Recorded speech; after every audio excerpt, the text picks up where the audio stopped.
Père éternel, nous te bénissons pour ce deuxième jour de séminaire. Les dons et le ministère. Les dons et le ministère. Seigneur, nous voulons encore nous confier à toi. Nous voulons nous confier à toi. Oui, Seigneur. Nous voulons nous abandonner entre tes mains, Père. C'est un thème très important, Seigneur Jésus-Christ. Seigneur, nous voulons travailler dans ton champ. Et pour cela, Père, nous prions que tu nous équipes. Équipe-nous, Seigneur, afin que nous soyons productifs. Seigneur, tu as dit à Adam et Ève de garder et de cultiver le jardin. Seigneur, ce monde est comme un jardin que nous devons cultiver et garder. Père, merci pour les âmes que tu mets sur nos chemins. Merci pour ta parole qui est prêchée. Merci également pour tes dons qui sont manifestés au sein de l'Église. Nous te bénissons. Nous te rendons toute la gloire. Merci Seigneur. Au nom de Jésus. Amen.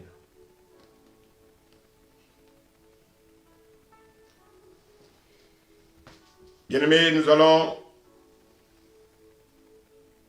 nous laisser encore conduire par le Seigneur dans ce moment que nous allons passer. Et nous avons commencé depuis hier où nous avons parlé d'un bien-aimé de l'Église. Nous avons parlé du corps de Christ. Le corps de Christ qui était comparé au corps humain, où nous avons dit que chaque organe, chaque membre du corps avait un rôle à jouer dans le corps. De même, dans l'Église, que le corps de Christ, chaque membre a un rôle à jouer. Mais pour pouvoir jouer ce rôle, chaque membre avait besoin d'un don. Alors, il y a une question qu'on peut se poser. C'est de savoir s'il y a un rapport entre les dons spirituels et les talents naturels. En effet, un talent est inné. Un talent, c'est le fruit du travail. Alors que le don spirituel est le résultat de la puissance de l'esprit. Bien aimé, c'est le Saint-Esprit qui nous donne les dons. C'est lui qui manifeste les dons au travers de nous. Oui, le Saint-Esprit, il est tout puissant. Et c'est lui qui nous donne les dons. Alors, il faut que nous sachions également que chaque humain peut être doté d'un talent. Mais les dons spirituels, bien aimé, les dons spirituels ne concernent que les chrétiens. Aucun païen ne peut avoir un don spirituel. À moins que, bien aimé, il a le don spirit. Quand je dis le don spirit, c'est le don des féticheurs, les dons des marabouts, qui n'ont rien à voir avec les dons spirituels. Et bien aimé, et même les chrétiens aussi peuvent avoir des talents. Vous voyez que le chrétien, il a double avantage. Non seulement il peut avoir des talents, il peut en plus avoir des dons spirituels pour travailler dans le champ de Dieu. Et les talents peuvent le servir dans le monde, dans son lieu de travail. Bien aimé, il peut manifester ses talents. Alors que bien aimé, le païen, lui, il n'a que des talents. Je vous ai dit tout à l'heure que les talents sont innés. Et c'est très important. Il y a aussi une différence que vous devez savoir, c'est que les dons spirituels ont été donnés par le Saint-Esprit pour l'édification de l'Église de Christ. sans les dons spirituels, bien aimé, on ne peut pas travailler pour le Seigneur. Donc Dieu nous équipe pour son service. Dieu ne nous équipe pas pour nous. Dieu nous équipe pour son service. Pour que nous puissions annoncer d'abord la bonne nouvelle dans le monde. Bien aimé, pour pouvoir annoncer cette bonne nouvelle, il faut que Dieu t'équipe. Oui. Il faut recevoir le Saint-Esprit afin que cet esprit te conduise. Bien aimé, souvent même vers des personnes à qui tu dois annoncer l'évangile. Vous savez, Dieu ne fait rien au hasard. Il y a des personnes souvent que Dieu a déjà préparées pour recevoir de ta part, toi qui m'écoutes, l'évangile. Alors, il y a une question également que beaucoup de chrétiens se posent, c'est de savoir, est-ce qu'un chrétien peut avoir les 9 dons? Est-ce qu'un chrétien peut avoir les 9 dons? Ça, c'est également une question, bien aimé, que le monde se pose, surtout dans le monde chrétien, beaucoup se posent cette question. Alors, je voulais dire une chose.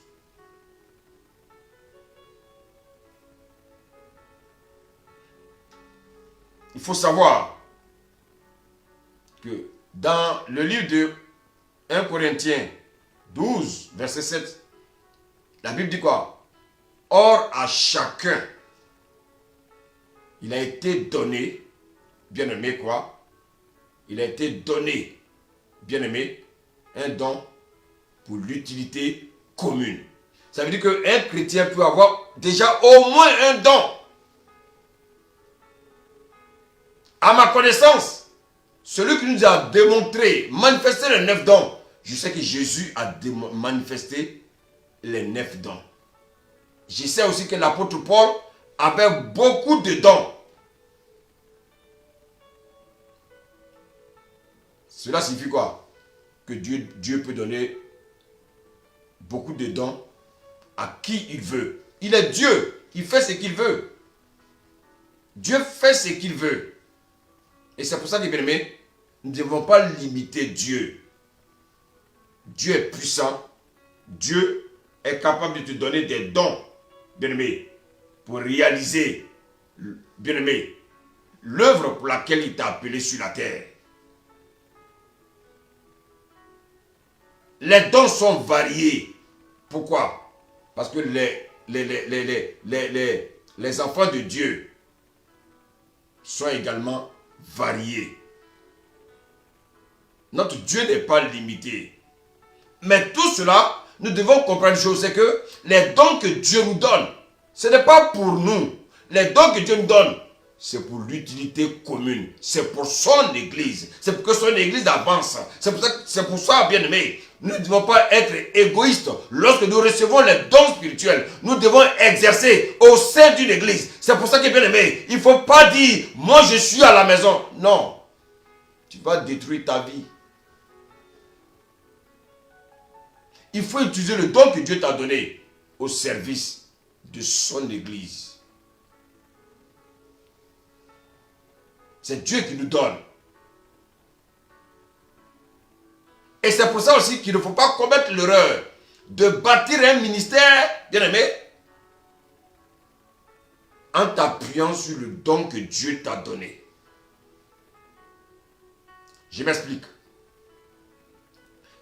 Dieu t'a fait la grâce de te donner un don de guérison. Et parce que tu as le don de guérison, tu pries pour les gens à l'église, ils guérissent.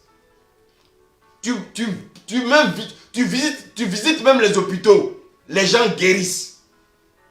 Mais cela ne veut pas dire que tu as un ministère. Non, tu as simplement un don de guérison. Mais malheureusement, il y a beaucoup qui pensent que c'est ça le ministère. Non, ça n'a rien à voir avec le ministère. C'est un don, bien aimé, que tu dois exercer au sein du corps de Christ. Parce que sinon, à la longue, tu vas devenir comme un marabout. Parce que le ministère, ça ne se conduit pas avec des dons de guérison. Mais le ministère se conduit avec la parole de Dieu. Au commencement était la parole. Donc, si tu n'as pas la parole, Bien-aimé, tu ne peux pas conduire une œuvre de Dieu. Parce que Dieu, il est lui-même sa parole. Et je peux même te dire que sa parole même au-dessus de lui.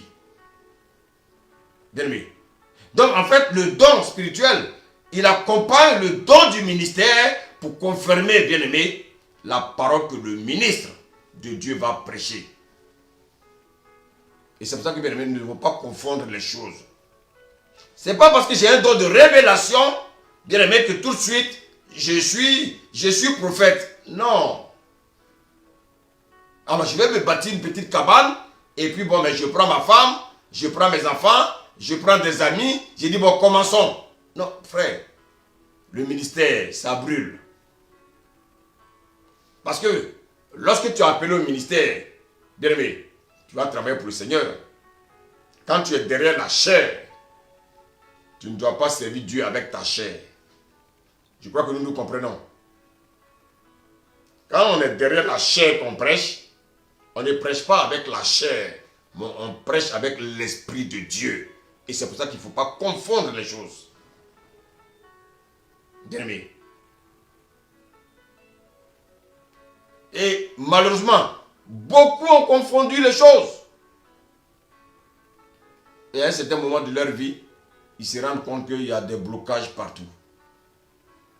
Non. Les dons ont un fondement biblique. Vous savez ce qui a créé le problème dans l'église de Corinthe? Parce qu'ils étaient bénis dans les dons.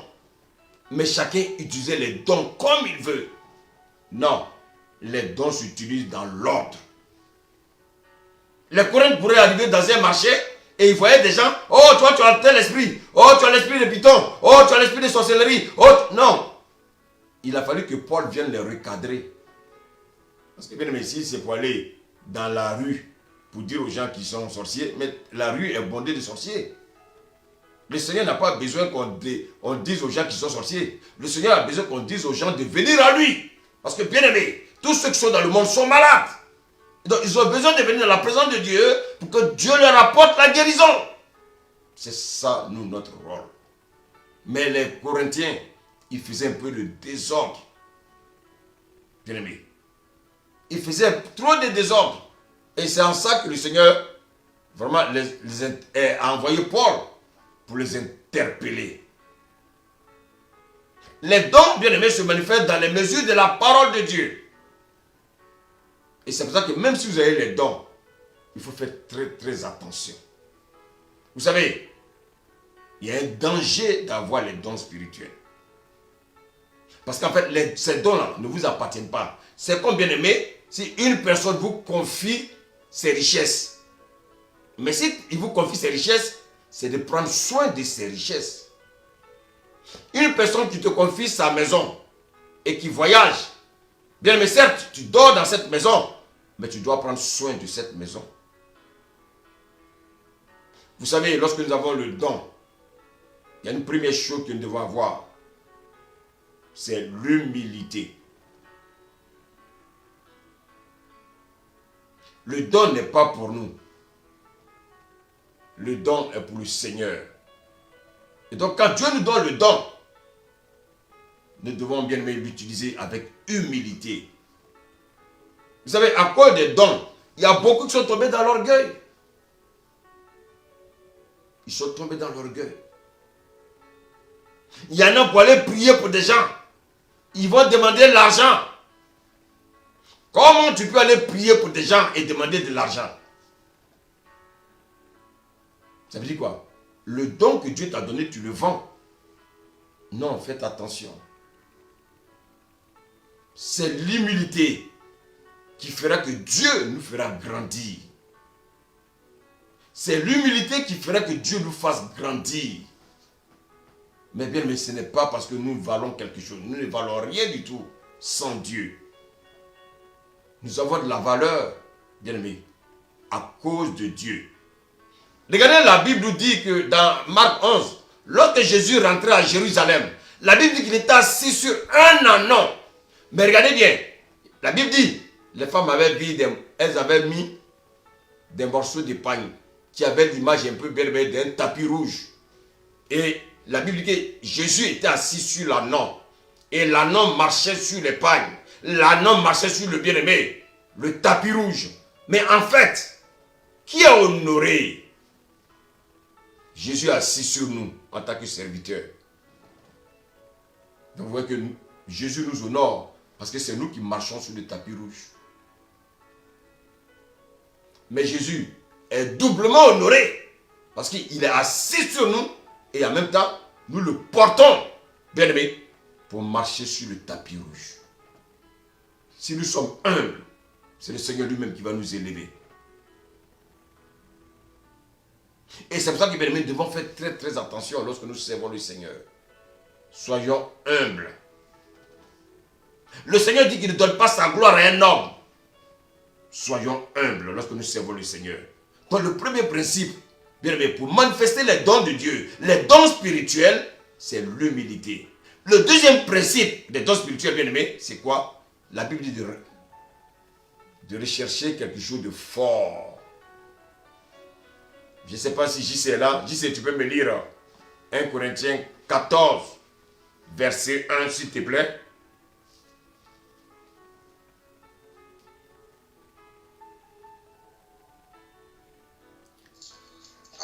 Amen.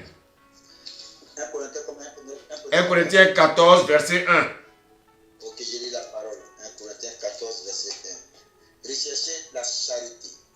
Aspirez aussi aux dons spirituels, mais surtout à celui des prophéties. Amen. Regardez bien, le Seigneur dit, il dit, recherchez l'amour. Oh my God. Bien aimé, le Seigneur va nous donner les dons. Mais le premier don que chaque chrétien doit rechercher, c'est l'amour. Et c'est pour ça que, bien aimé, nous ne sommes pas mieux que quiconque. Nous devons manifester l'amour. Si vous manifestez l'amour, vous pouvez même déplacer des montagnes. C'est-à-dire que même si vous n'avez pas l'amour, même si vous déplacez les montagnes, Dieu va vous rejeter. Parce que Dieu fait tout avec l'amour. Si vous n'avez pas l'amour, et Dieu vous demande d'imposer les mains à une femme qui a une perte de sang. Vous savez ce que c'est que la perte de sang? La perte du sang, bien aimé, ce n'est pas une chose facile. Il y a les odeurs, il y a la puanteur.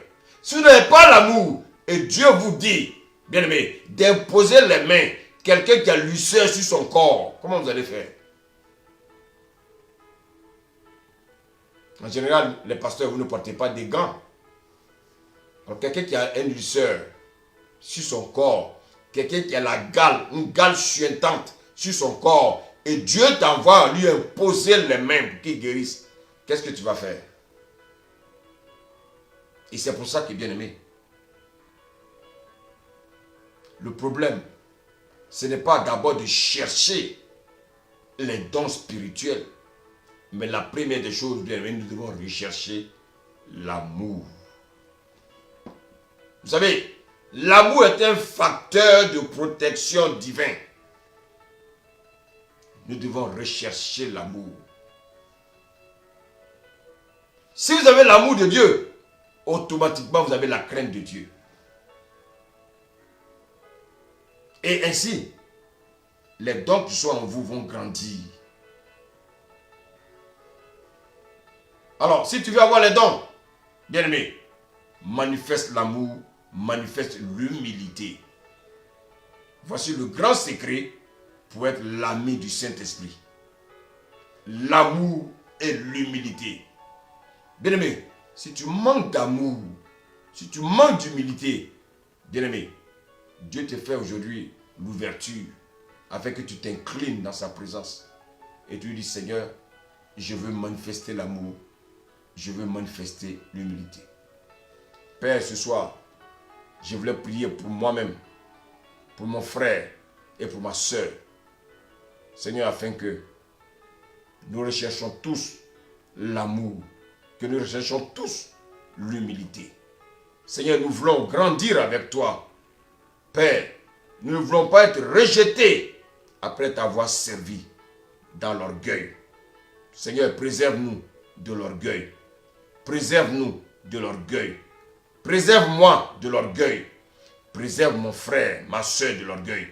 Préserve les hommes de Dieu que tu as établis de l'orgueil. Seigneur, aide-les à rechercher l'humilité et l'amour. Sois béni, Seigneur. Sois béni, Seigneur. Alors, bien-aimés, nous allons étudier, bien-aimés, la première catégorie des dons. La première catégorie des dons, bien-aimés, ce sont les dons d'inspiration. Pourquoi nous commençons par là? Parce que le plus souvent, parmi ces dons, bien-aimés, le tout premier qui se manifeste dans l'assemblée, c'est le don, bien-aimé, c'est le don de prophétie. Donc, nous allons commencer par le don de prophétie. Nous allons commencer par le don de prophétie. Alors, quelle est la définition qu'on peut donner au don de prophétie? Nous allons le savoir tout à l'heure. Mais sachez une chose. Lorsqu'on accepte le Seigneur Jésus-Christ, le Saint-Esprit vient habiter en nous. Bien-aimé. Et lui, par sa volonté, il nous donne les dons comme il veut. Et quand on croit en Jésus, on croit aussi en qui? Qu'il a une communauté. Donc, tout chrétien doit avoir son assemblée.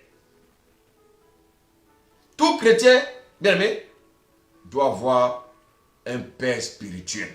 C'est très, très, très important.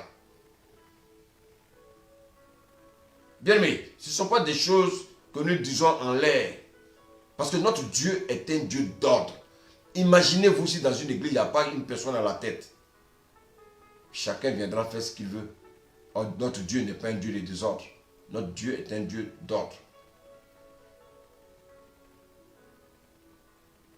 Et malheureusement, souvent on entend des personnes qui disent « Ah non, moi je n'ai pas d'église. Moi je prie à la maison. » Si tu pries à la maison, c'est que tu n'appartiens pas encore au Seigneur. Serviteur JC, lis-moi Hébreu 10. On va revenir à Corinthiens, mais allons dans Hébreu 10. Il faut qu'on aide les enfants de Dieu à ne pas se tromper, parce que beaucoup se trompent. Hébreu 10, verset 24 au verset 25.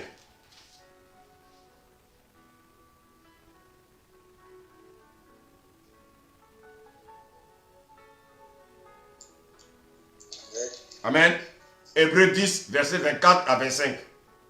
Hébreu 10, verset 24 à 25. Je lis la parole. Amen. Veillons les uns sur les autres pour nous exciter à la charité et aux bonnes œuvres. Ça veut dire quoi? Ça veut dire que tu peux être chez toi. Excuse-moi, s'il te plaît. Également, tu peux être chez toi et puis ne pas pratiquer de bonnes œuvres. Dis-moi, quand tu es chez toi là, qui te met à l'épreuve? Quand tu vis chez toi, tu es seul, comment tu peux savoir que tu pratiques de bonnes œuvres? Comment tu peux grandir dans le Seigneur si le Seigneur ne te met pas dans une communauté bien aimée pour te faire grandir? Comment tu peux grandir si le Seigneur ne te met pas dans une communauté pour que bien aimé, souvent il y a des agents de Satan qui viennent bien aimé te critiquer. Comment tu vas grandir?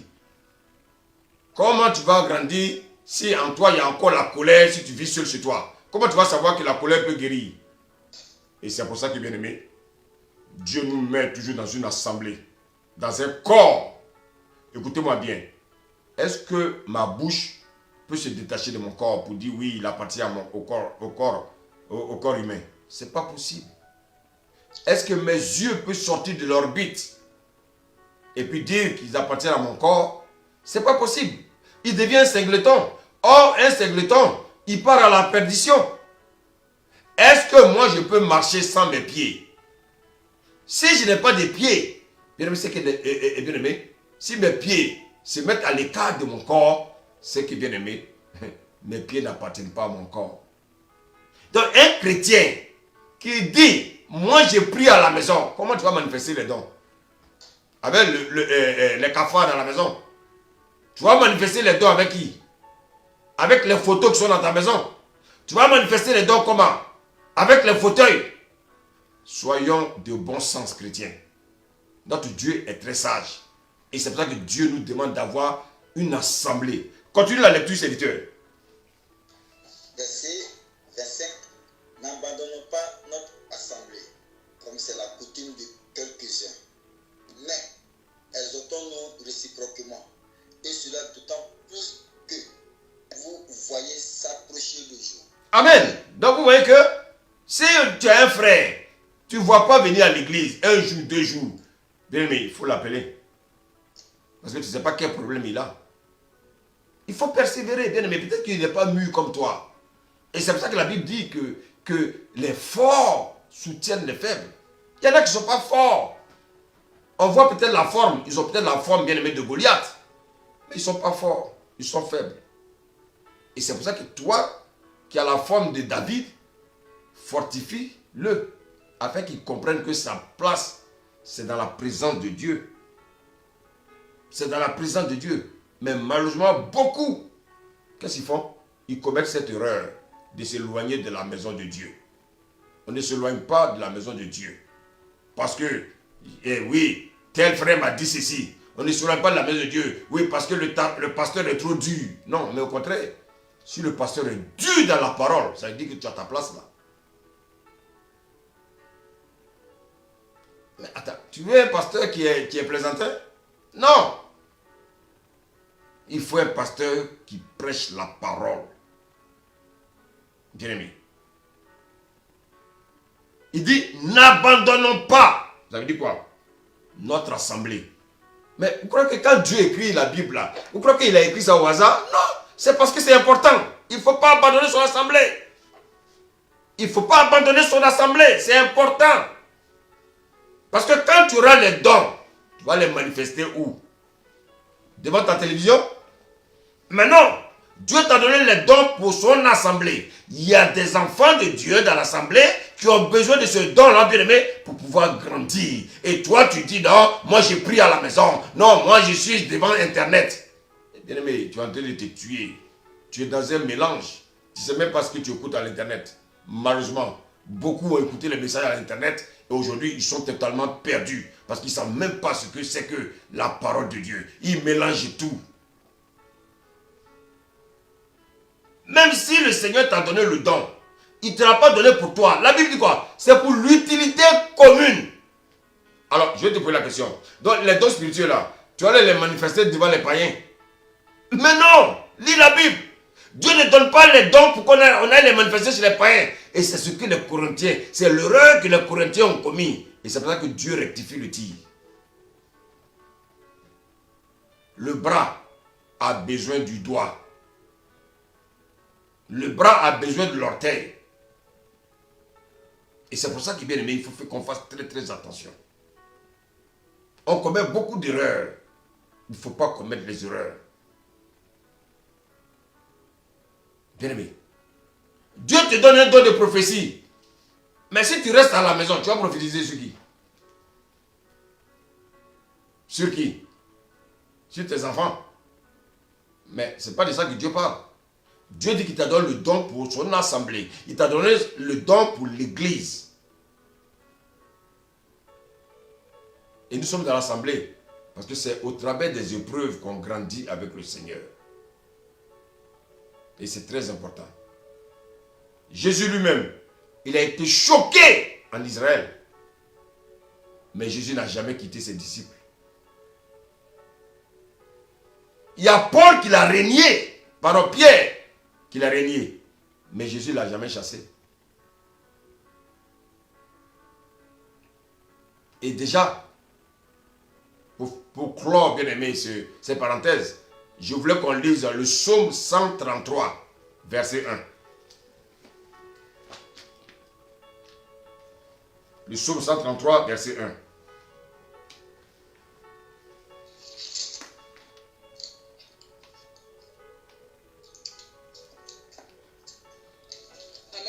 Amen.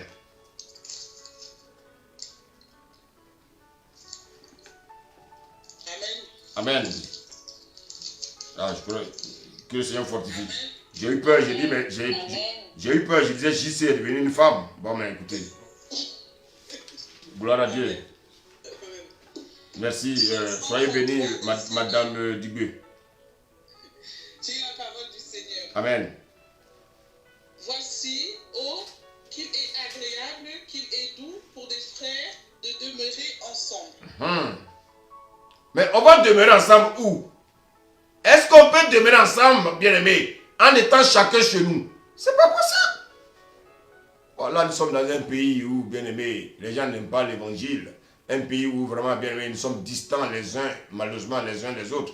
Et c'est pour ça que, bien-aimés, on fait des enseignements, bien-aimés, sur l'Internet. Sinon, normalement, bien-aimés, c'est pas ce que Dieu nous conseille. On doit être toujours en assemblée. Les jours de l'enseignement, on doit être tous en assemblée. Normalement. Mais qu'est-ce que vous voulez? Qu'est-ce que vous voulez? Les chrétiens de France, tu risques de te retrouver toi seul dans la salle. Comme chacun n'a pas le temps. Malheureusement. Alors bien aimé, donc le Seigneur veut que nous soyons en assemblée pour pouvoir manifester les dons. On ne manifeste pas les... Je ne peux pas rentrer dans un bus et puis aller... Oh, Dieu me dit... Oh. Ça, c'est pas Dieu. Les dons sont manifestés, bien aimé, dans l'assemblée de Dieu. Alors, donc c'est quoi la prophétie? Bien aimé, c'est la proclamation surnaturelle, bien aimé, dans une langue connue. Je précise bien. C'est une proclamation surnaturelle dans une langue qui est connue. Je ne peux pas me permettre, bien aimé, d'aller à Madagascar et puis, bien aimé, aller parler le français, alors qu'à Madagascar, les gens ne comprennent pas le français. Ils ne comprendront pas. Donc, si je vais proclamer la parole à Madagascar, j'irai les pratiquer, j'irai les prêcher dans leur langue. Quand on te donne une prophétie, la prophétie, tu dois la comprendre dans une langue. On ne donne pas ça, bien aimé, dans le hasard. Nous sommes en France, bien aimé, donc toutes les prophéties que tu dois recevoir doivent être en français. Une autre définition qu'on peut donner à la prophétie, c'est... La prophétie, c'est quoi? C'est une inspiration spéciale que Dieu peut, bien aimé, te donne pour exhorter, pour édifier et pour consoler son peuple. Donc déjà, il faut savoir que la prophétie, elle édifie, elle console, elle exhorte. Mais je vais aller pas à pas, je vais doucement, pour que vraiment vous compreniez, parce que c'est très important. Vous voyez, j'ai dit que la prophétie, elle exhorte, elle édifie, et puis qu'est-ce qu'elle fait? Elle console.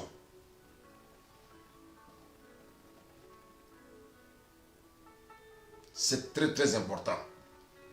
La prophétie, c'est la communication de la parole de Dieu inspirée à son peuple. Comprenons ces choses. Je vais maintenant prendre des exemples pratiques.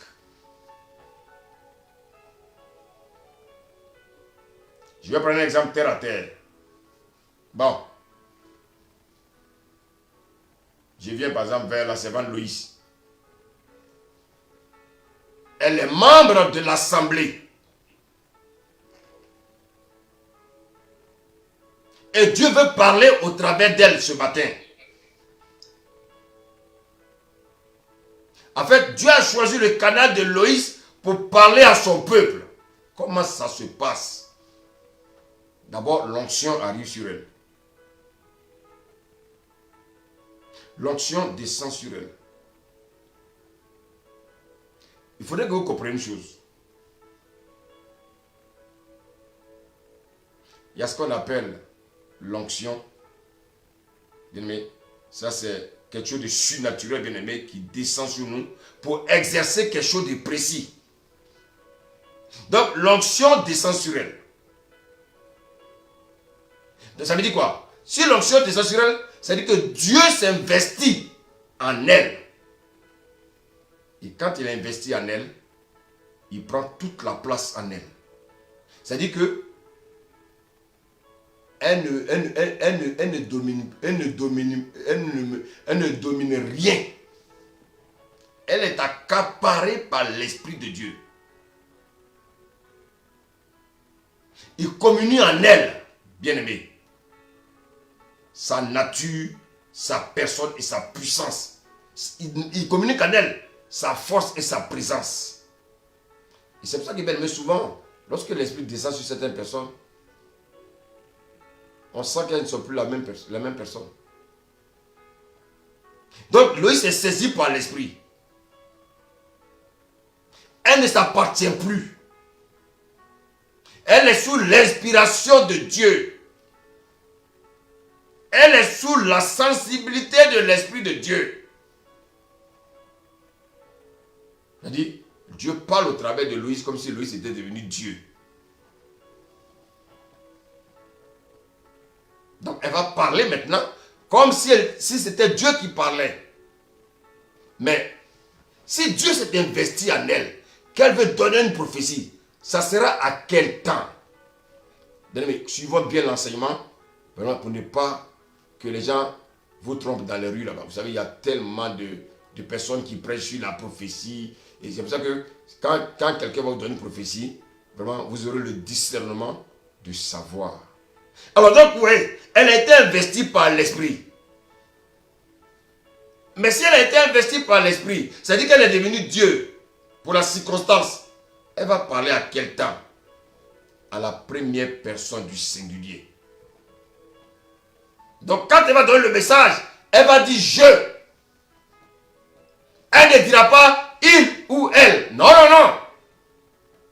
Si dans son allocution, on entend il ou elle, rejetez la parole.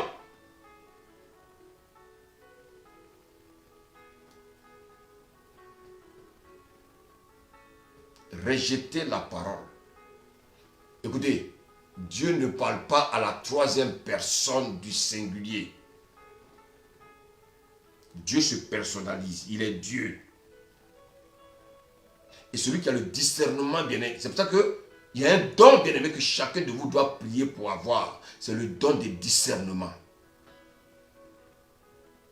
Vous savez, quand vous avez le don de discernement, si quelqu'un veut vous empoisonner, quand il arrive net avec son poison, le Saint-Esprit vous dit ne touchez pas à ce verre. My God.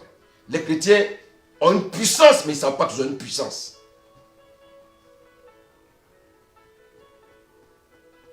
Bien-aimé. Bien-aimé. Celui qui a le discernement, dès que la personne commence à dire il ou elle, la personne ouvre les yeux pour dire ça c'est pas Dieu. Vous savez, dans une église, quand j'étais à Abidjan, il y a une fille qui prophétisait. Je suis l'Éternel. Je suis l'Éternel. Il est présent. Il te parle ce matin. Non, ça ce n'est pas Dieu. On ne peut pas commencer par je suis et puis terminer par il. Chrétien, ayons le discernement. Elle dit je suis l'Éternel. Il faut qu'elle termine son message en se personnalisant. Je jusqu'à la fin. On ne peut pas dire je suis l'Éternel. Je suis l'Éternel. Il est présent. Non, je suis. Bien aimé, je suis présent au milieu de vous.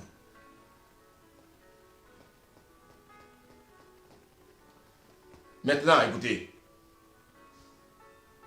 Quand je me lève, et puis je dis, l'Esprit de Dieu me dit, une personne se trouve dans la salle. Maintenant, je vous pose la question. Est-ce que ça c'est une prophétie? Non. Ça, ce n'est plus une prophétie. Ça devient une parole de connaissance. On va le voir. C'est pour vous aider, bien-aimés, à ne pas vous laisser tromper. C'est ce qui s'est passé dans l'église de Corinthe. Bien-aimés. Quand je dis, je suis l'Éternel, et le message que je donne, bien-aimés, si mon intelligence domine, ce n'est plus de Dieu. Le moment quand je suis saisi, je ne sais même plus, bien-aimés, je ne sais même pas où je me trouve.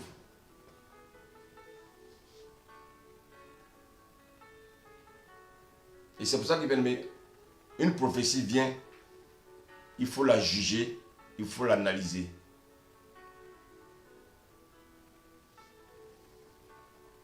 Voilà par exemple la sœur Louise qui commence à prophétiser. Je suis l'Éternel, je suis l'Éternel. Et puis bon, mais de sa place, elle commence à casser tous les bancs. Casser. Non. Dieu est un Dieu d'ordre. Dieu ne va pas utiliser quelqu'un en cassant les bancs, en cassant les chaises.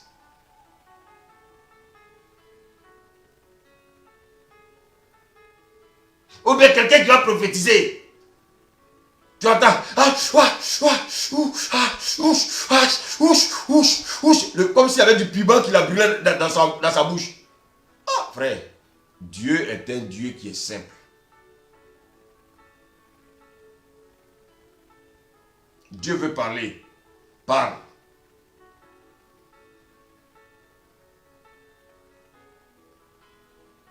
Dieu veut parler, parle. On n'a pas besoin de faire des simagrées, casser des chaises. Il y a des assemblées bien où je suis allé. Des gens pour donner un message, il faut casser les chaises. Au moins 5 chaises avant de donner un message. Mais si dans la bien-aimé, ce même dimanche, tu dois donner 6 messages, donc tu vas casser 30 chaises.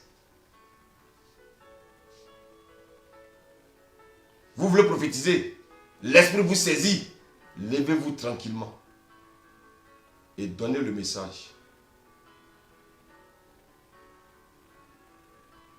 Vous savez, quand quelqu'un donne une prophétie, tu peux juger la prophétie. Mais toi qui veux juger la prophétie, il faut d'abord juger ton cœur.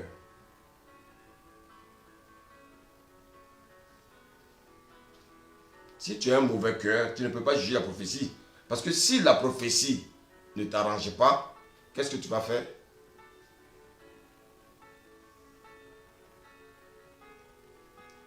Et c'est pour ça que, pour juger une prophétie, il faut être neutre. Et c'est pour ça que, bien aimé, on ne joue pas avec les dons spirituels. Maintenant, je vais vous donner un autre exemple. Quelqu'un qui est contre Loïs. Un dimanche, il arrive dans l'assemblée. Oh Loïs, tu es méchante, tu es méchante, tu es méchante. C'est mon Dieu qui te parle. C'est mon Dieu qui te parle. Je te dis. Voilà. Il faut rejeter ça tout de suite. C'est mon Dieu qui te parle. Et en même temps, il y a je te dis. Je te dis. Si tu n'arrêtes pas, je vais te tuer. Je vais te tuer. Bien, mais Dieu ne tue pas ses enfants.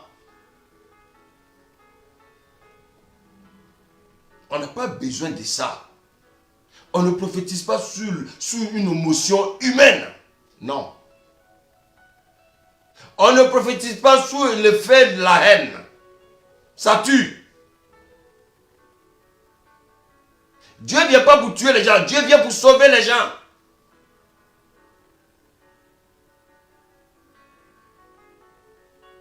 Quand Dieu parle, il prend toujours appui sur sa parole. Bien-aimé.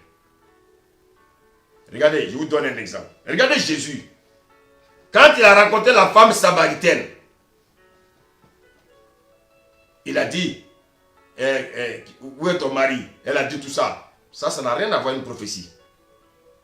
Mais la prophétie maintenant va venir quand il va dire, si tu bois de cette eau, bien-aimé, tu n'auras plus soif. C'est ça la prophétie. Si tu bois de cette eau,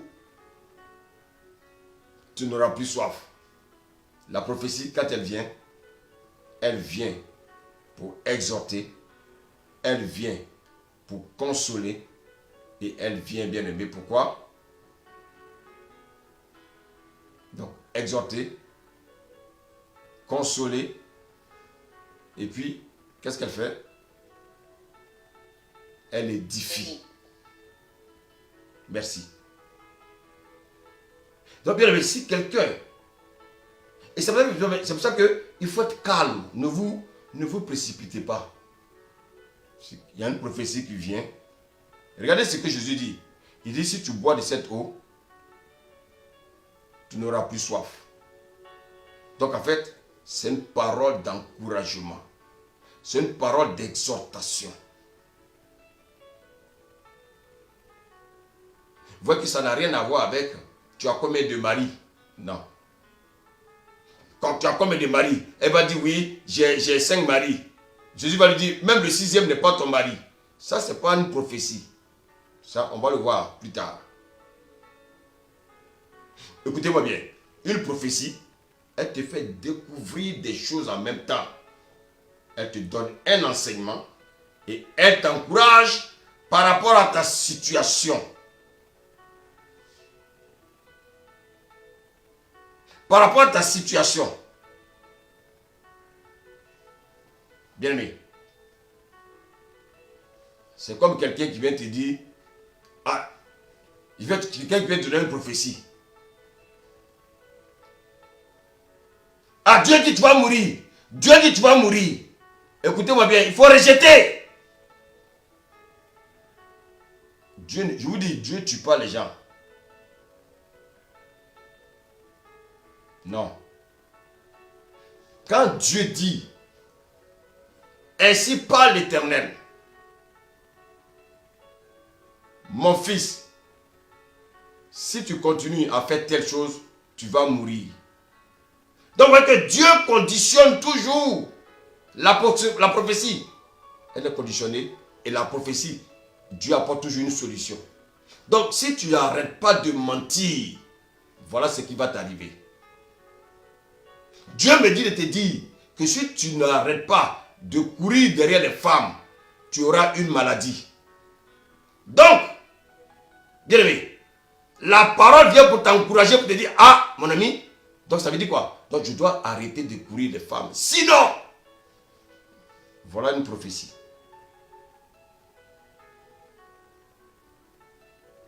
Voici comment on peut déceler une fausse prophétie.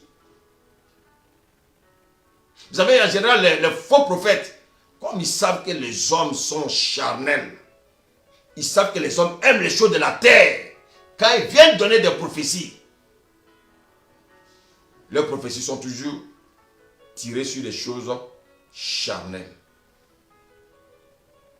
Oh, tu vas voyager. Oh, tu vas voyager. Ah, Dieu m'a dit que tu vas voyager. Ah, Dieu m'a dit que tu auras un enfant. Oui. Dieu t'a dit que cette personne aura un enfant. D'abord, une vraie prophétie, elle commence par quelque chose de spirituel avant d'atteindre, bien aimé, le physique.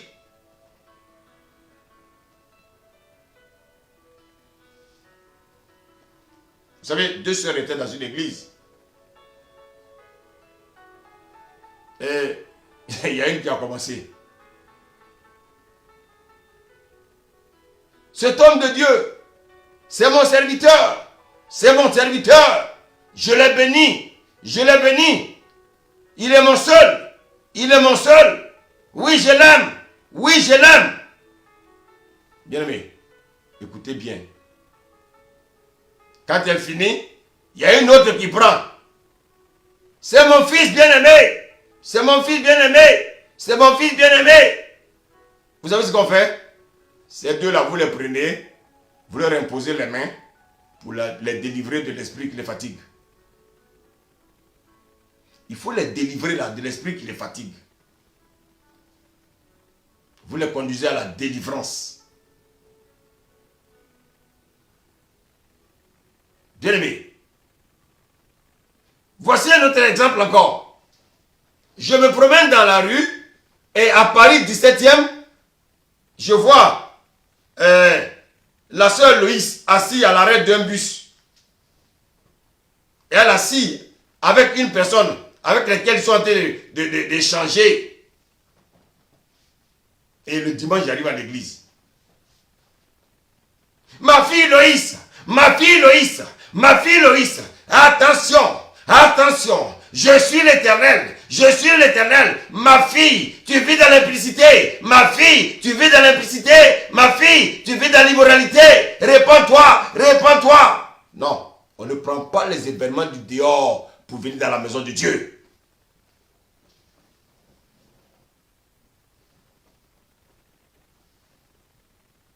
Ou bien j'arrive chez un couple et le couple se chamaille. Comme malheureusement les couples chrétiens, c'est ce qu'on voit.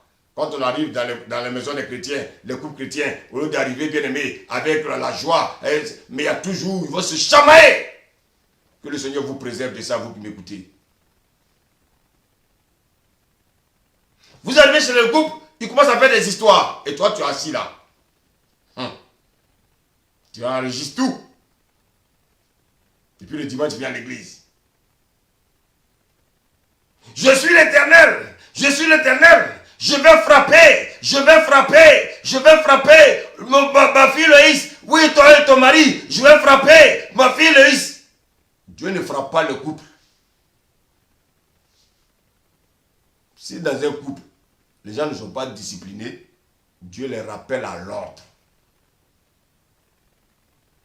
Dieu les aide en les rappelant à l'ordre pour pouvoir se discipliner. Maintenant, si Dieu vous rappelle à l'ordre, bien aimé, et vous persévérez dans votre entendement, entêtement, dans votre rébellion, maintenant Dieu va vous exposer. En vous exposant maintenant, vous allez inviter Satan maintenant dans votre couple. Et c'est vous-même qui allez vous détruire. Dieu, ce n'est pas Dieu. Et donc, ce n'est pas parce que je suis allé chez eux et que j'ai vu qu'ils ont commencé à se chamailler, je vais dire, hey, ainsi parle l'Éternel, ainsi parle l'Éternel, ainsi parle l'Éternel. Non, l'Éternel ne parle pas comme ça. Dieu ne parle pas beaucoup. Je suis l'Éternel, je suis ressuscité le 3e jour, je suis ressuscité le 3e jour. Non, Dieu ne donne pas d'explication. Dieu n'a pas peur de nous. Bien aimé.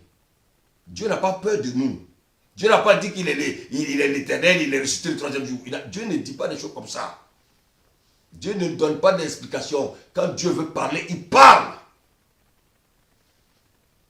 Bien aimé. Et c'est pour ça que, bien aimé, la caractéristique, bien aimé, d'une prophétie, elle exhorte, elle console, elle édifie.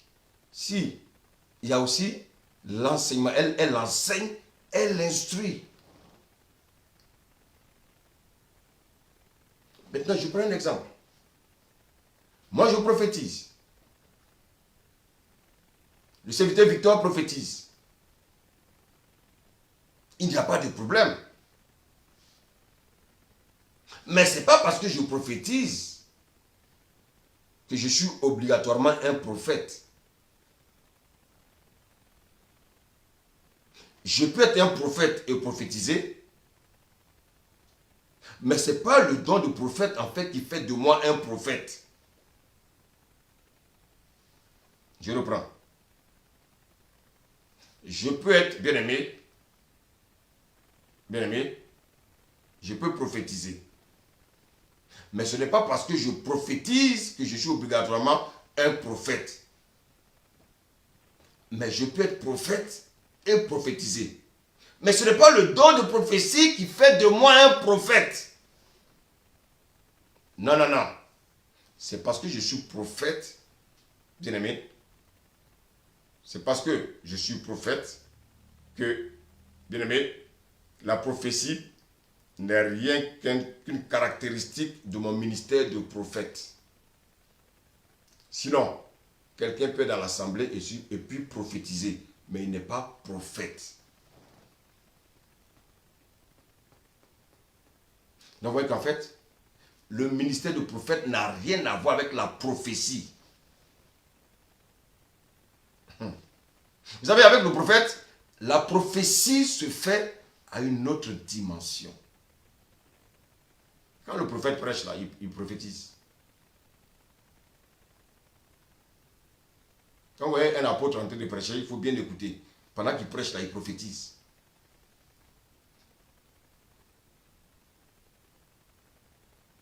Et c'est pour ça qu'en général, vous voyez que l'apôtre et le prophète dans le Nouveau Testament étaient régulièrement ensemble. Ils parlaient le même langage.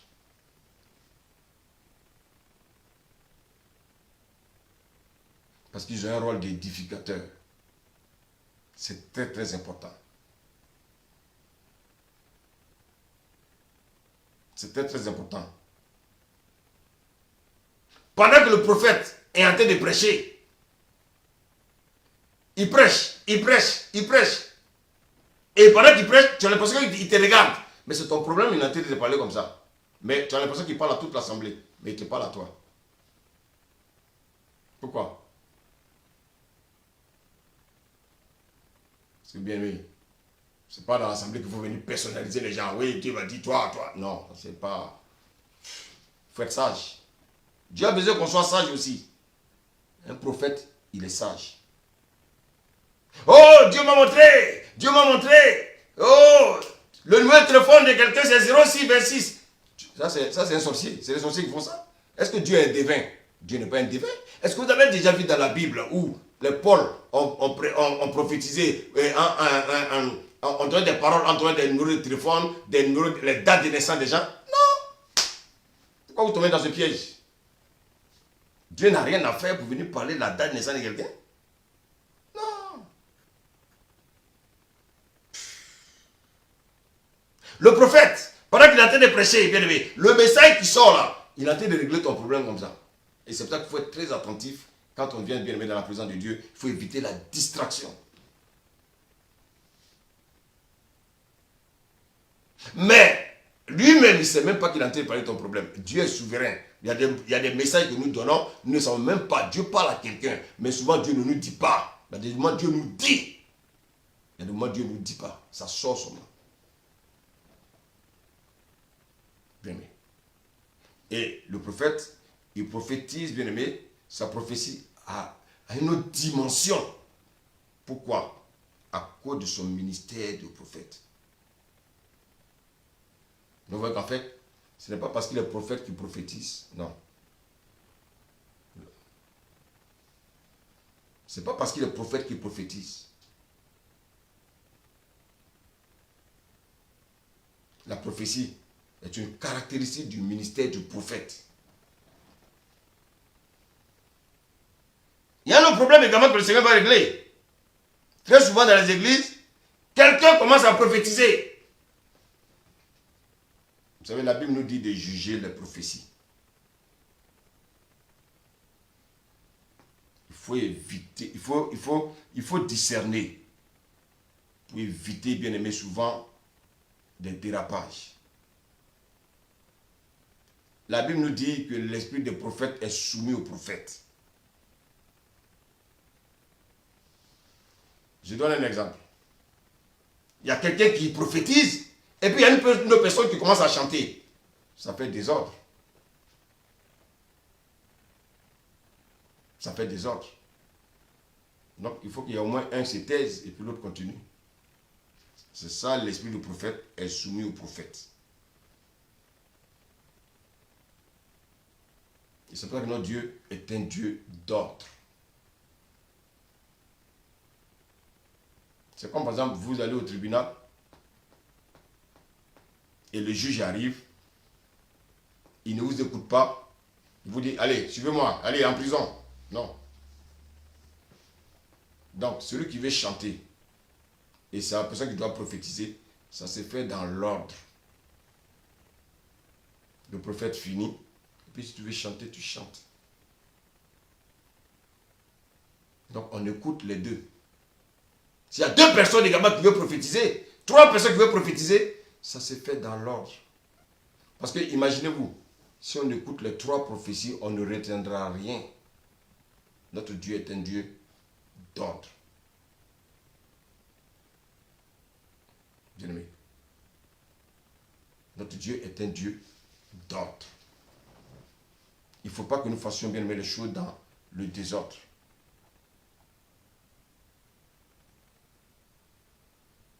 Parce que, bien aimé, il y en a qui donnent souvent des prophéties qui ne viennent pas de Dieu. Ça peut arriver. On peut commettre des erreurs. Mais ça ne veut pas dire qu'on n'est pas des enfants de Dieu. C'est très très important. Vous savez pourquoi? Parce qu'on ne connaît qu'en partie. On connaît partiellement. Celui qui connaît la totalité s'appelle Dieu. Si moi je connais tout, c'est que je n'ai pas ma place dans l'église, je dois être au ciel.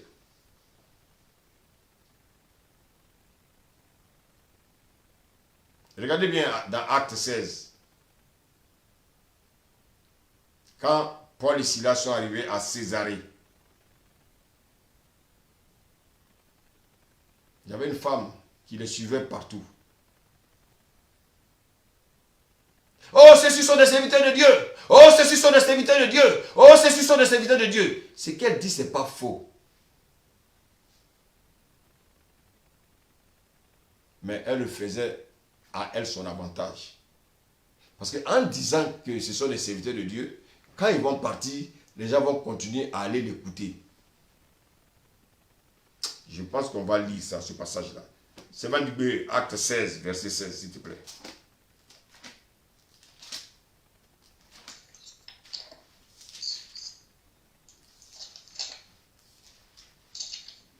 Acte 16, verset 16. Amen. Amen. Acte 7, verset 16. J'ai la parole du Seigneur, nom de Jésus. Comme nous allions au lieu de prière, une servante qui avait un serpent de python et qui, en devinant, procurait un grand profit à ses maîtres, vint au-devant de nous et se mit à nous suivre, Paul et nous. Elle criait: ces hommes sont les serviteurs du Dieu très haut et ils vous annoncent la voie du salut. Verset 18. Elle fit cela pendant plusieurs jours. Paul, fatigué, se retourna et dit à l'esprit: je t'ordonne au nom de Jésus-Christ de sortir d'elle. Et il sortit à l'heure même. Voilà. Donc, vous voyez que à un certain moment, ça agace. Et quand ça agace, cette personne, on prie pour la personne. Et puis, vraiment, on demande au Seigneur de la délivrer. C'est très, très important. C'est très, très important. Et c'est pour ça que nous devons avoir le discernement. Maintenant, quand il y a 3 prophéties à la fois, qu'est-ce qu'il faut faire? Il faut écouter les uns les autres au fur et à mesure. Et après, qu'est-ce qu'on fait? On juge la prophétie. Je donne un exemple. Il y a 3 personnes qui se lèvent dans l'assemblée. Je suis l'Éternel. Je suis l'Éternel. C'est-à-dire, on entend 3 personnes dire je suis l'Éternel. Ça veut dire ça fait 3 éternels. Ça fait 3 éternels. Non. Laissez l'Éternel parler au fur et à mesure. Il y a un message. Après, il y a un deuxième message. Il y a un troisième message. Dieu va utiliser la première personne. Après, il va utiliser la deuxième personne. Et après, il va donner la troisième personne. Maintenant, nous qui sommes dans l'assemblée, nous jugeons maintenant la prophétie. Et bien aimé. C'est pour ça que bien aimé, vous savez, prophétiser, c'est une lourde tâche. C'est une lourde tâche. Maintenant, je donne un exemple. Quelqu'un, il est dans l'assemblée, puis il commence à prophétiser dans son dialecte. S'il s'arrête à son dialecte, il faut rejeter. Parce que s'il a prophétisé dans son dialecte, il faut une interprétation. Sinon, il faut rejeter. Je suis en train d'arriver là, pas à pas.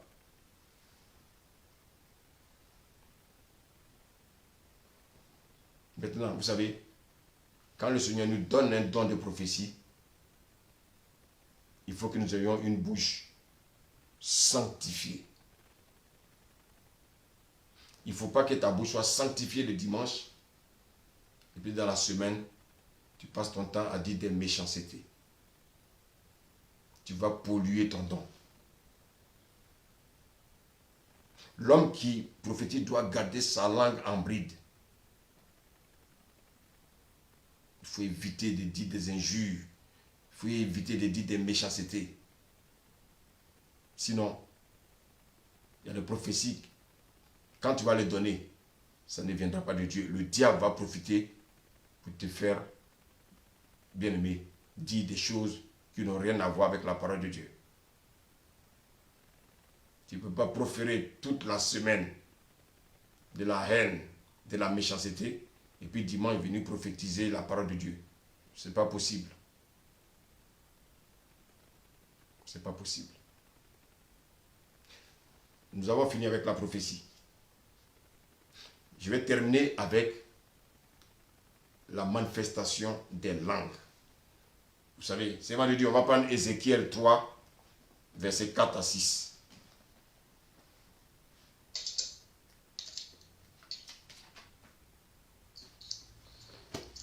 Ézéchiel 3, versets 4 à 6.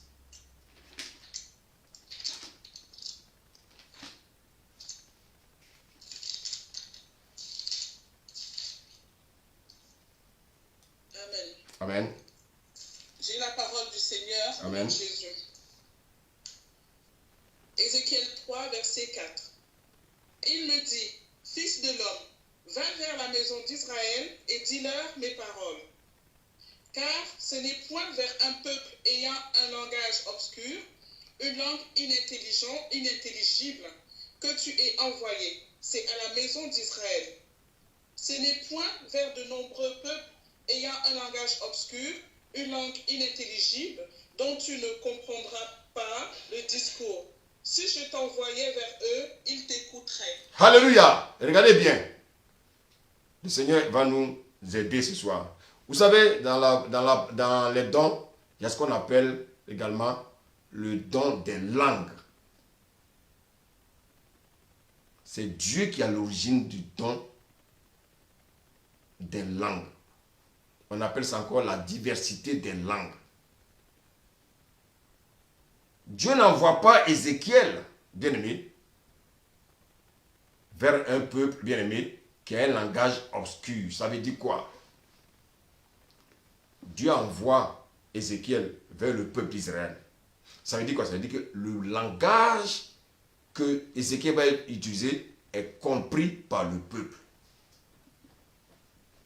Si le discours est obscur à leurs yeux, c'est qu'ils ne comprennent pas le langage. Donc Ézéchiel, il n'est pas envoyé, bien aimé, chez des gens qui ne comprennent pas son langage, mais il a été envoyé chez des personnes qui comprennent son langage. Donc moi, je ne peux pas me lever, bien aimé, et faire ce que je veux. Je donne un exemple. Si j'ai un frère avec qui nous sommes français, il va en Russie étudier le russe. S'il vient devant moi pour me parler le russe, je ne comprendrai pas. Il me parle un langage obscur. Le langage est obscur et inintelligible pour moi, parce que je ne comprends pas. Et il devient un barbare pour moi. Il devient un barbare pour moi. Donc vous voyez que ce n'est pas vers de nombreux peuples ayant un langage obscur, une langue inintelligible, dont tu ne peux pas comprendre le discours. Donc à quel moment la langue devient inintelligible? Quand je ne comprends pas le discours. Bien aimé. Maintenant, allons dans le livre de Genèse 11. Genèse 11.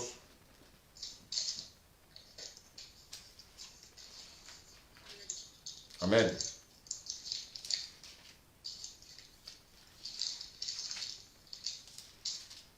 Genèse 11 à partir du premier verset. Quel verset apôtre? Le premier verset.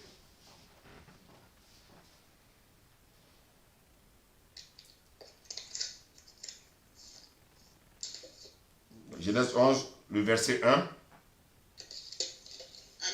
Amen.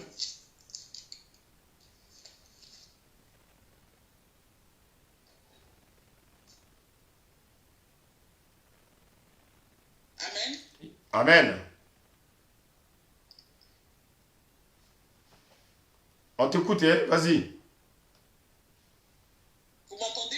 Oui, on t'entend très bien.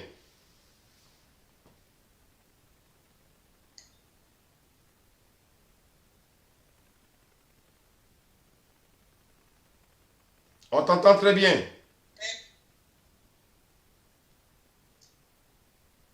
Commence à lire.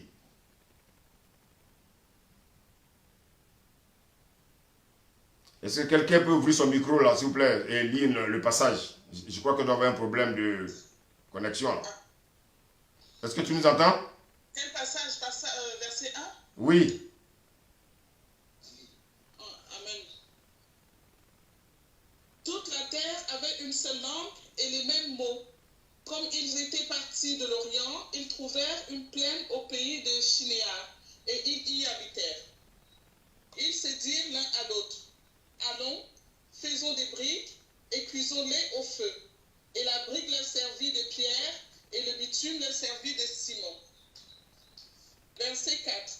Ils dirent encore: allons, bâtissons-nous une ville et une tour dont le sommet touche au ciel, et faisons-nous un nom, afin que nous ne soyons pas dispersés sur la face de toute la terre. Amen. Continue, verset 6. L'Éternel descendit pour voir la ville et la tour que bâtissaient les fils des hommes. Verset 6. Et l'Éternel dit: voici, ils forment un seul peuple et ont tous une même langue. Et c'est là ce qu'ils ont entrepris. Maintenant, rien ne les empêcherait de faire tout ce qu'ils auraient projeté. Verset 7. Allons-y, descendons, et là confondons leur langage, afin qu'ils n'entendent plus la langue les uns des autres. Verset 8. Et l'Éternel les dispersa loin de là sur la face de toute la terre, et ils cessèrent de bâtir la ville. C'est pourquoi on l'appela du nom de Babel, car c'est là que l'Éternel confondit le langage de toute la terre, et c'est de là que l'Éternel les dispersa sur la face de toute la terre. Merci. Alléluia. Je continue. C'est bon, merci. Bien aimé, regardez bien ce qui se passe ici. La Bible que la terre avait une seule langue. Donc, les mêmes mots. Donc, à cette époque, il n'y avait pas de langue qui serait barbare, qu'on ne comprenait pas. Tout le monde se comprenait. Maintenant, regardez bien, au verset 6, il dit, voici, ils forment un seul peuple. Et ils ont tous une même langue. Et c'est là qu'ils ont entrepris, bien aimé. Qu'est-ce que Dieu va faire? Dieu va les confondre. Et au lieu de parler une seule langue, Dieu va les disperser sur toute la terre afin qu'ils parlent plusieurs langues. Oh my God. Vous voyez bien? Donc, si Dieu les disperse sur toute la terre, il y en a que Dieu a envoyé en Afrique, il y en a qui ont commencé à parler Wobber, il y en a qu'on a amené en Afrique du Sud, il y en a qu'on a amené aux États-Unis, il y en a qu'on a amené en Asie. Dieu les a dispersés. Donc, bien aimé, en les dispersant, chacun va créer sa civilisation, chacun va, bien aimé, Dieu va lui donner d'autres langues à chacun. Notre Dieu, il est trop puissant. Notre Dieu est puissant. Donc, ça veut dire quoi? Si Dieu a dispersé les gens sur toute la terre, donc au lieu d'avoir une seule langue, maintenant, il y aura plusieurs langues. Il y a ce qu'on appelle la diversité des langues. Maintenant, c'est pas de Dieu. Retournons dans 1 Corinthiens 14.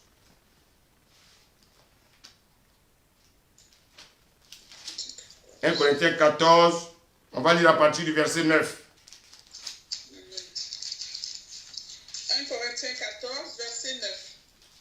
C'est la parole du Seigneur au nom de Jésus. Amen. De même, vous, si par la langue vous ne donnez pas une parole distincte, comment saura-t-on ce que vous dites? Car vous parlerez en l'air. Continue. Quelque nombreuses que puissent être dans le monde les diverses langues, il n'en est aucune qui ne soit une langue inintelligible. Ah, donc c'est la même chose. La même chose qui a été dite dans Ézéchiel. Paul nous rappelle cela. C'est pour ça qu'il bien aimé, il ne faut pas négliger l'Ancien Testament. C'est très important. Si tu ne maîtrises pas l'Ancien Testament, comment tu vas comprendre le Nouveau? C'est très très important. Donc ici, Paul est en train de dire aux gens de Corinthe, mais attendez, mais si vous qui êtes Corinthiens, vous allez vous allez dans un pays où vous recevez des gens qui ne parlent pas votre langue, comment vous allez faire? Et donc ici, regardez bien, la Bible nous rappelle l'histoire de la tour de Babel. Aussi nombreuses qui puissent être dans le monde, les diverses langues, même l'hébreu, même le bamileke, même le bété, même le yoruba, même le wolof. Bien aimé, il n'y a aucun cas, il n'y en a aucune, comme le dit la Bible ici. Comme le dit la Bible ici. Bien aimé, même le bassa, même le bakundu, même le fulbe, même le tupuri, même le créole, même le malbar, bien aimé, même les oreilles, il n'en a aucune, la Bible dit qu'il n'en a aucune qui soit sans signification. Donc en dehors de l'hébreu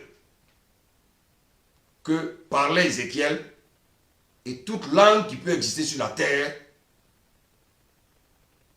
il n'y a pas une langue qui n'a pas de signification. Si donc je ne connais pas la langue, bien aimé, qu'on me prêche, bien aimé, cette personne qui me prêche, ça devient barbare pour moi. Maintenant, si moi, je prêche à une personne qui ne m'entend pas ce que je dis, je deviens barbare pour cette personne. Donc, un barbare, c'est qui? Un barbare. Quand quelqu'un est barbare, si ce qu'il me dit, je ne comprends pas, je deviens aussi barbare pour quelqu'un d'autre, si ce que je lui dis dans ma langue ne comprend pas. Maintenant, pour ne pas être barbare, pour celui qui m'écoute et celui qui me parle, qui ne soit pas barbare pour moi, qui l'écoute, regardez bien ce qui va se passer. C'est pas de lui, allons dans le livre des Actes. Acte 2.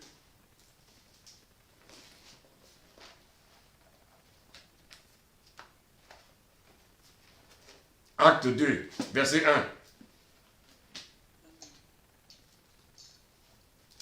Acte 2, verset 1. Amen. Amen. Le jour de la Pentecôte, ils étaient tous ensemble dans le même lieu. Amen, continue. Tout à coup, il vint du ciel un bruit comme celui d'un vent impétueux, et il remplit toute la maison où ils étaient assis. Verset 3. Des langues semblables à des langues de feu leur apparurent. Attends, je vais expliquer un peu. Regardez bien. Regardez le verset 1. La Bible que le jour de la Pentecôte, ils étaient tous ensemble dans le même lieu. Bien aimé. Ça veut dire quoi? Pour ne pas que je sois un barbare pour celui qui parle et celui qui m'écoute, ne soit pas un barbare pour moi, qu'est-ce que Dieu va faire? Dieu va pouvoir à une chose. Pour ne plus que nous soyons des barbares les uns envers les autres, au plan linguistique, regardez bien, pour comprendre le langage et la pensée de Dieu. La Bible dit, tout à coup, il vient du ciel un bruit comme celui d'un vent impétueux et qui va remplir, écoutez, toute la maison où ils étaient assis. Verset 3, vas-y. Verset 3. Deux langues, semblables à des langues de feu, leur apparurent, séparées les unes des autres, et se posèrent sur chacun d'eux. Et ils furent tous remplis du Saint-Esprit et se mirent à parler en d'autres langues. Ah, merci servant de Dieu. Regardez bien. La Bible dit que des langues semblables à des langues de feu. Suivez bien s'il vous plaît le message. Leur apparut, séparées les unes des autres et se posaient sur chacun d'eux. Et qu'est-ce qui va se passer? Ils furent remplis du Saint-Esprit. Donc le Saint-Esprit les saisit et ils se mirent à parler en d'autres langues. Ça, c'est quoi? C'est la diversité des langues. Ils furent remplis du Saint-Esprit et ils se mirent à parler en d'autres langues. Je reprends. Ils se mirent à parler en d'autres langues. Je n'ai pas dit en langue. J'ai dit en d'autres langues. C'est au pluriel. Non. Pas en langue, mais en d'autres langues. Bien aimé. Le parler en langue et le parler en d'autres langues sont deux choses différentes. Vous savez, ce passage-là, beaucoup l'ont mal expliqué. Oui. La Bible dit ici, il parlait en d'autres langues. Lis le verset 5, on continue. Verset 5. Or, il y avait en séjour à Jérusalem des Juifs impieux de toutes les nations qui sont sous le ciel. Donc, regardez bien. Vous savez que lorsque les Juifs ont eu les problèmes avec Hitler, ils ont tous été dispersés sur la terre. Et même bien avant même Hitler, ils ont été dispersés sur la terre. Donc, imaginez-vous, quand ils sont allés, ils ont envahi toute la terre. Qu'est-ce qui va se passer? Il y en a qui sont allés au Togo, il y en a qui sont allés au Congo, il y en a qui sont allés au Cameroun, il y en a qui sont allés en Asie, il y en a qui sont allés bien aimés en Côte d'Ivoire, il y en a, parce que je sais qu'en Côte d'Ivoire, à l'ouest de la Côte d'Ivoire, il y a des Juifs, bien aimés, on les appelle les dents, bien aimés, et il y en a qui sont allés dans tous les pays du monde. Et quand il y a la fête de la récolte, on appelle ça la Pentecôte, qu'est-ce qui se passe? Ils reviennent tous pour fêter la Pentecôte. Et Dieu a attendu ce moment. Parce que c'est des personnes qui ne connaissaient pas encore l'évangile. Ils étaient encore bien mis dans des pratiques. Excuse-moi, mais ils ont adopté et ils ont été dispersés sur la terre. Ils avaient d'autres civilisations. Et qu'est-ce que Dieu voulait faire? Dieu maintenant va travailler. Donc Dieu a attendu ce moment de la Pentecôte parce qu'il savait qu'ils allaient se réunir. Et regardez bien, la Bible dit qu'ils étaient tous des Juifs. Écoutez bien, hein? Ça veut dire quoi? Ils étaient tous des Juifs. Hommes pieux. De toutes les nations qui sont sous la terre. Donc bien aimé, quand on dit toutes les nations, ça dit c'est tous les continents. Quand on dit que ce monde-là appartient aux enfants de Dieu, les gens pensent que c'est faux. Les Juifs sont partout. Ils sont partout, dans tous les secteurs d'activité. Ils sont là. Dans tous les pays, ils sont présents. Moi-même, je ne sais même pas. Je crois que je dois être un Juif. Regardez bien souvent mon visage là. Regardez, quand vous regardez ma barbe, je ne sais pas un Juif. Ok. Ça va dire, lis le verset 6. Amen. Verset 6. Au bruit qui eut lieu, la multitude accourut Et elles furent confondues parce que chacun les entendait parler dans sa propre langue. Ça veut dire quoi? Je donne un exemple. Nous tous, nous vivons en France. Et puis il y a la guerre. Et la guerre nous disperse dans tous les pays. Loïc, tu vas donc au Bangladesh. Philippe, tu vas en Russie. Victor, tu vas en Tanzanie. Il va, toi, Dieu t'a... tu vas peut-être en comment on appelle ça? Quel pays je peux dire là? Dieu t'amène au Tchad. Donc vous voyez que Dieu nous a dispersés sur toute la terre. Pourtant, on était tous français. Et pendant l'indépendance de la France, il y a un jour fixé, on se retrouve tous en France pour fêter ce qu'ils appellent la fête de la récolte, la Pentecôte. Donc la Pentecôte n'a rien à voir avec l'histoire du Saint-Esprit. On dit, c'est comme si on disait, le jour de la fête de l'indépendance, voilà, le Seigneur a réuni pour que le Saint-Esprit descende sur les gens. On voit que la Pentecôte n'a rien à voir avec l'esprit du Saint-Esprit. Non, c'est la date de l'événement. C'est le jour de l'événement de la Pentecôte que le Seigneur est descendu. L'Esprit de Dieu est descendu. Et donc, la Bible dit, ils se sont tous retrouvés. Mais regardez bien ce qui va se passer. Tous ceux qui sont venus là, tous ceux qui sont venus, regardez bien ce qui va se passer. Lis là le verset 7, s'il te plaît. Verset 7. Ils étaient tous dans l'étonnement et la surprise, et ils se disaient les uns aux autres, voici, ces gens qui parlent, ne sont-ils pas tous Galiléens? Voilà, donc, eux, ils sont arrivés. Ils sont arrivés. Ils voient des personnes. C'est comme nous, on arrive en France, on a quitté notre pays, on vit en France, il y a des gens qui sont restés en France, il y en a qui ont grandi, et au lieu de parler le français, qu'est-ce qu'ils font? Ils commencent à parler la langue de ton pays. Mais pourquoi tu as eu cette langue-là? Écoute bien le message. Écoute bien le message. Lis le verset 8. Verset 8. Et comment les entendons-nous dans notre propre langue à chacun? Dans notre langue maternelle. Dans notre langue maternelle. My God! Oh, la parole, elle est puissante. Wow! Wow!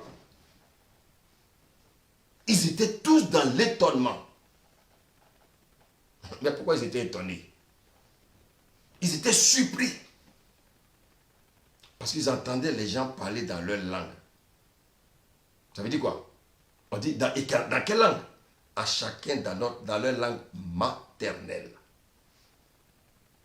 Donc vous voyez qu'ici, ça n'a rien à voir avec le parler en langue. Il est question ici de la langue des humains. Ça n'a rien à voir avec la langue, bien aimé, du Saint-Esprit. Dites-moi, s'il est question ici de la langue des humains, est-ce qu'une personne peut avoir deux mères? Non. Ça veut dire quoi? Ça veut dire que les Juifs qui ont envahi le monde entier, ils sont allés épouser d'autres femmes. Et c'est pour ça que, bien aimé, Dieu est tellement fort. Dieu précise ici la langue maternelle. Un bébé, quand il commence à grandir, il commence d'abord à parler la langue de sa mère.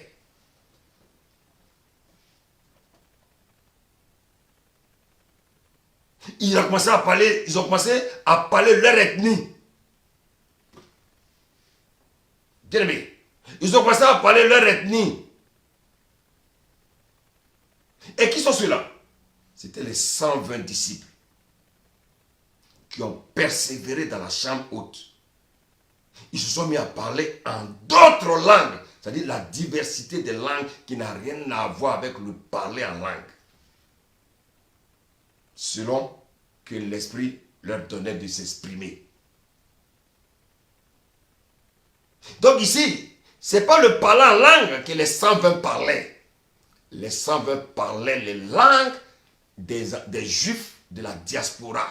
Donc le Juif qui est devenu maintenant bien aimé Bassa, il a commencé à parler Bassa. Donc vous voyez que parmi les 120, il y en a qui parlaient Bassa, il y en a qui parlaient bien aimé,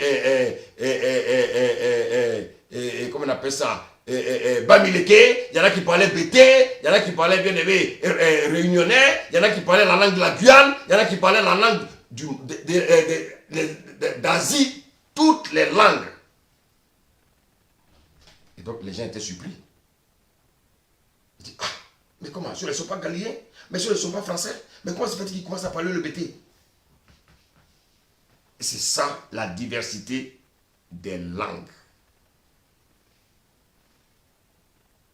C'est ça la diversité des langues. Alors, pour ne pas que ceux qui leur annoncent l'évangile deviennent barbares envers eux, donc Dieu a permis que chacun comprenne ce que les 120 disaient. Donc vous voyez que donc, les Pierre là, peut-être que Pierre parlait même peut-être lacan. Jésus, la mère de Marie, la mère de Jésus, peut-être qu'elle parlait même peut-être le bamileke. Tout ça pour toucher les personnes qui étaient là. Ils vont les évangéliser dans la langue maternelle. Ils vont les évangéliser dans la langue de chacun. Maintenant, quelles sont ces langues-là? Dis le verset 9. Verset 9. Parthes, Mèdes, Élamites, ceux qui habitent la Mésopotamie, la Judée, la Cappadoce, le Pont, l'Asie, la Phrygie, la Pamphylie, l'Égypte, le territoire de la Libye voisine de Cyrène, et ceux qui sont venus de Rome, juifs et prosélytes. Crétois et arabes, comment les entendons-nous parler dans nos langues? Dans nos langues, nosotros, dans nos langues, pas dans la langue, pas en langue, pardon, mais dans nos langues. Ça veut dire quoi? La diversité des langues. C'est comme par exemple moi, Dieu m'envoie par exemple au pôle Nord, et puis il y a une langue là-bas. Comment je vais leur annoncer l'évangile en français? Ils ne comprendront pas. Donc Dieu, l'Esprit descend sur moi, et puis je commence à parler leur langue. Je commence à révéler leur vie. Ils sont étonnés. Et c'est en cela, bien aimé, qu'est-ce qu'ils vont faire? Ils vont donner leur vie au Seigneur. Nous entendons parler en d'autres langues. Maintenant, bien aimé, vous voyez que toutes ces langues-là qu'on vient de citer, bien aimé, c'est des personnes qui étaient d'abord des Juifs. La guerre les a dispersés. Ils ont eu des mamans partout. Donc, bien aimé, ils parlaient la langue maternelle. Donc, vous voyez que quand on parle de la diversité des langues, ça veut dire quoi? Ça veut dire que, bien aimé, Dieu peut, en tant que chrétien, Dieu peut m'envoyer dans un pays où il y a au Swaziland, et puis il va me permettre de parler leur langue, alors que je ne comprends pas. C'est la même chose qui s'est passée le jour de la Pentecôte. Ce qui n'a rien à voir, bien aimé. Ça n'a rien à voir avec le parler en langue. Maintenant, le parler en langue, c'est quoi? Je vais terminer par là. La Bible nous dit que celui qui parle en langue s'édifie lui-même. Je ne peux pas, bien aimé, me permettre de parler en langue comme ça à l'église. Oh, non. Si je parle en langue à l'église, ça veut dire qu'il y a quelqu'un pour traduire. Donc, si je dois m'édifier moi-même, je m'édifie quand je suis à la maison. Mais à l'assemblée, si je parle en langue, ça veut dire qu'il doit y avoir quelqu'un qui traduit. Or, Dieu permet à la même personne qui parle en langue de traduire. C'est ce qui se passe souvent dans l'assemblée. Mais, bien aimé, quand tu parles en langue, et puis il y a un qui traduit, on appelle ça une prophétie.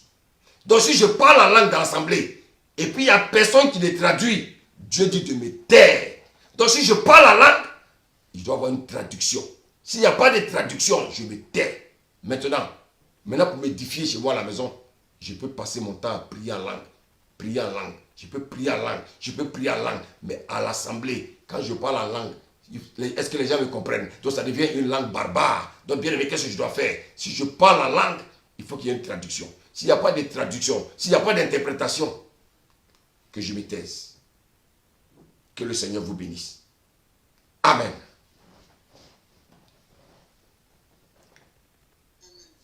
Bien aimé, nous allons prier. Nous allons prier. Là où tu es, dispose-toi simplement. On ne va pas faire de longues prières. Simplement, c'est par la foi. Dispose-toi. Nous avons parlé, bien aimé, du don de prophétie. Parle à ton Dieu. Tu dis, Seigneur, Je veux recevoir ce don afin d'édifier le corps de Christ. Élève la voix et prie au nom de Jésus. My God. Élève la voix et prie. Je dis, Seigneur, je vais recevoir ce soir le don de prophétie. Seigneur, je te remets entre tes mains tes enfants. Oui, Saint-Esprit. Oui, Saint-Esprit. Visite tes enfants. Visite tes enfants. Afin que, Père, tu les remplis de ce don. Le don du Saint-Esprit. Le don du Saint-Esprit. Le don du Saint-Esprit.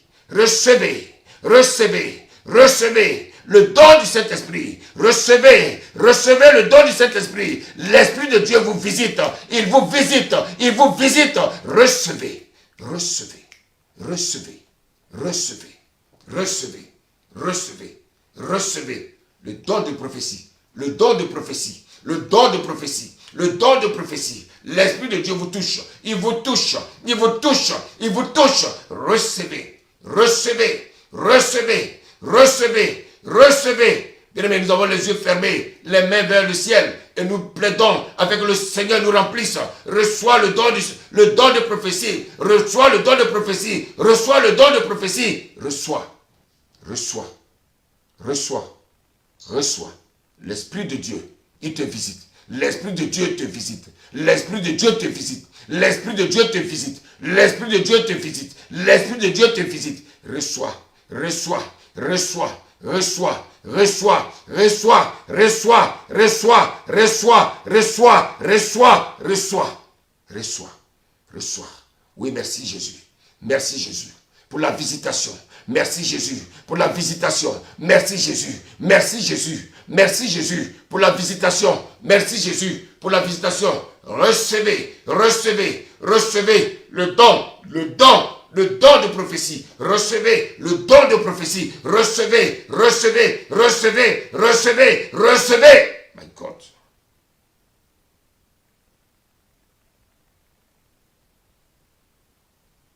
Reçois maintenant le don du parler en langue. Bien-aimé, ouvre simplement la bouche. Ouvre simplement la bouche. Dis, Seigneur, je veux parler en langue. Oui, Saint-Esprit. Saint-Esprit. Saint-Esprit. Oui. Visite tes enfants. Visite-les. Visite-les. Afin qu'ils parlent en langue. Afin qu'ils parlent en langue. Afin qu'ils parlent en langue. Afin qu'ils parlent en langue. Afin qu'ils parlent en langue. Recevez. Recevez. Recevez. Recevez. Recevez. Ce don du parler en langue. Le don du parler en langue. Le don du parler en langue. Le don du parler en langue. Oui, la Bible dit que celui qui parle en langue, parle avec Dieu. Il parle avec Dieu. Celui qui parle en langue, il parle avec Dieu. Celui qui parle en langue, il dit des mystères. Il dit des mystères que les hommes ne peuvent pas comprendre. Que c'est Dieu seul qui comprend. Recevez. Recevez, recevez ce don de parler en langue. Recevez, recevez, recevez, recevez, recevez, recevez, recevez. My God. Recevez. Merci Seigneur. Merci Saint-Esprit. Merci Saint-Esprit. Merci parce que Père, tes enfants reçoivent le don de prophétie. Ils reçoivent le don, Père, de parler en langue. Père, recevez. Recevez, recevez, recevez, recevez, recevez. La puissance de Dieu descend dans vos maisons. Il descend dans vos maisons. Il descend dans vos maisons. Il descend dans vos maisons. Recevez, my God. Père, merci. Tu es le Dieu tout-puissant. Tu es le Dieu véritable. Qui est comme toi? Et qui est comparable à toi? À qui irions-nous? Toi qui as les paroles de la vie. Merci Seigneur pour la visitation de chacun de tes enfants ce soir. Merci Seigneur pour la bénédiction des dons, Père, sur leur vie. Seigneur, tout cela, c'est pour ta gloire. Oui Jésus, c'est pour ta gloire. C'est pour ta gloire. C'est pour ta gloire. Que ton règne vienne. Que ton règne vienne dans leur vie. Et que ta volonté soit faite pour des siècles et des siècles. Au nom de Jésus. Père, Je voulais te remercier pour ce moment que nous avons passé en ta présence. Merci pour ce que tu as fait. Merci parce que Père, oh Père, nous découvrirons, Seigneur, de nouvelles choses. Merci parce que tu continues à parler à nos cœurs. Merci parce que tu continues à visiter tes enfants, oh Père. Tu es le Dieu Tout-Puissant. Merci Jésus. Que ton règne vienne. Merci pour la visitation de chaque maison. Merci pour la transformation de la vie de chacun. Sois élevé, sois magnifié, sois exalté. Béni sois-tu. Au nom de Jésus. Amen.